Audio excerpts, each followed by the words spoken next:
Brazil ও আর্জেন্টিনার match শেষে দেখুন কোন দল পয়েন্ট তালিকায় কোথায় অবস্থান করছে।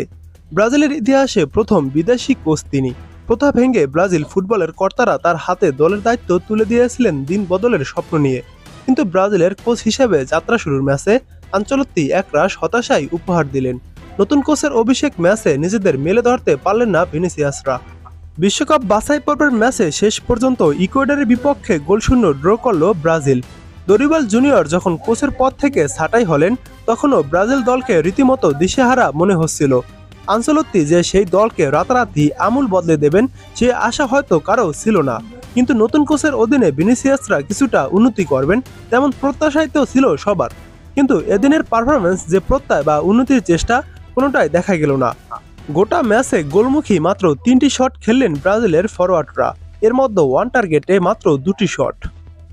যদিও ভিনিসিয়াস অতি সহজ একটি সুযোগ নষ্ট না করলে ফলাফল অন্যরকম হতো। সবার আগে বিশ্বকাপের টিকিট নিশ্চিত করে এখন বেশ নির্ভর আর্জেন্টিনা। ফল নিয়ে চাপ না থাকায় দলটি এখন বেঞ্চের শক্তি পরীক্ষা বা তরুণদের বাজিয়ে দেখার ওপরেই বিশেষ জোর দিচ্ছে। আজ চিলির বিপক্ষে ম্যাচটাকেও পরীক্ষা নিরীক্ষার জন্য বেছে নিয়েছেন Argentine coach Lionel Scaloni. Lionel Messi, Lautaro মার্টিনেজদের বেঞ্চে রেখে তিনি একাদশ সাজান থিয়াগো আলমাদা, নিকো পাসদের দিয়ে। এমনকি ম্যাচের শেষ দিকে স্কলোনি মাঠে নামান 17 বছর বয়সী অভিষিক্ত ফ্রাঙ্কো মাস্তান্তুয়ানাকে। এই পরীক্ষায় অবশ্য শেষ পর্যন্ত উতরে গেছেন আর্জেন্টিনার তরুণ তুর্কিরা। বিশ্বকাপ বাছাইয়ে চিলির বিপক্ষে 100 গোলের জয় নিয়ে মাঠ ছেড়েছে আর্জেন্টিনা। বিশ্ব চ্যাম্পিয়নদের হয়ে একমাত্র গোলটি করেছেন জুলিয়ান আলভারেস। এবার এক নজরে দেখে নিন কনমেবল অঞ্চল থেকে পয়েন্ট তালিকায় কোন দল কোথায় অবস্থান করছে। এখনও 1 নম্বরে রয়েছে আর্জেন্টিনা। আর্জেন্টিনা 15টি ম্যাচ খেলেছে, তার ভিতর 11টি ম্যাচে জয় পেয়েছে এবং একটি ম্যাচ ড্র করেছে। 3টি ম্যাচ হেরেছে। আর্জেন্টিনার পয়েন্ট 34। আর্জেন্টিনা এই 15টি ম্যাচে প্রতিপক্ষের জালেই গোল দিয়েছে 27টি। 2 নম্বরে রয়েছে ইকুয়েডর। ইকুয়েডর 15টি ম্যাচ খেলেছে, তার ভিতর 7টি ম্যাচে জয় পেয়েছে, 6টি ম্যাচ ড্র করেছে এবং 2টি ম্যাচ হেরেছে। ইকুয়েডরের পয়েন্ট 24। ইকুয়েডর এই 15 ম্যাচে প্রতিপক্ষের জালেই গোল দিয়েছে 13টি। 3 নম্বরে রয়েছে প্যারাগুয়ে। প্যারাগুয়ে 15টি ম্যাচ খেলেছে, তার ভিতর 6টি ম্যাচে জয় পেয়েছে এবং 6টি ম্যাচ ড্র করেছে, 3টি ম্যাচ হেরেছে।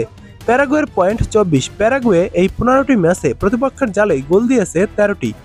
এখনও 4 নম্বরে রয়েছে ব্রাজিল। ব্রাজিল 15টি ম্যাচ খেলেছে, তার ভিতর 6টি ম্যাচে জয় পেয়েছে এবং 4টি ম্যাচ ড্র করেছে, 5টি ম্যাচ হেরেছে। ব্রাজিলের পয়েন্ট 22। ব্রাজিল এই 15টি ম্যাচে প্রতিপক্ষের জালে গোল দিয়েছে 20টি। 5 নম্বরে রয়েছে উরুগুয়ে। উরুগুয়ে 15টি ম্যাচ খেলেছে, তার ভিতর 5টি ম্যাচে জয় পেয়েছে এবং 6টি ম্যাচ ড্র করেছে, 4টি ম্যাচ হেরেছে। উরুগুয়ের পয়েন্ট 21। উরুগুয়ে এই 15টি ম্যাচে প্রতিপক্ষের জালে গোল দিয়েছে 17টি। 6 নম্বরে রয়েছে কলম্বিয়া। কলম্বিয়া 14টি ম্যাচ খেলেছে, তার ভিতর 5টি ম্যাচে জয় পেয়েছে, 5টি ম্যাচ ড্র করেছে এবং 4টি ম্যাচ হেরেছে। কলম্বিয়ার পয়েন্ট 20। কলম্বিয়া এই 14 ম্যাচে প্রতিপক্ষের জালে গোল দিয়েছে 18টি। 7 নম্বরে রয়েছে ভেনেজুয়েলা। ভেনেজুয়েলা 14টি ম্যাচ খেলেছে, তার ভিতর 3টি ম্যাচে জয় পেয়েছে এবং 6টি ম্যাচ ড্র করেছে, 5টি ম্যাচ হেরেছে। ভেনেজুয়েলার পয়েন্ট 15। ভেনেজুয়েলা এই 14টি ম্যাচে প্রতিপক্ষের জালে গোল দিয়েছে 13টি। 8 নম্বরে রয়েছে বলিভিয়া। তারা 14 ম্যাচে 4 জয় 2 ড্র এবং 8 হারে পয়েন্ট পেয়েছে 14।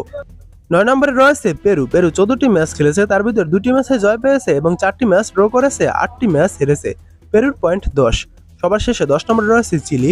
চিলি 10টি ম্যাচ খেলেছে, চিলি 15টি ম্যাচ খেলেছে, তার ভিতর 2টি ম্যাচে জয় পেয়েছে, 4টি ম্যাচ ড্র করেছে এবং 9টি ম্যাচ হেরেছে। চিলির পয়েন্ট 10। এই 10টি দল থেকে 6টি দল সরাসরি বিশ্বকাপে জায়গা পাবে।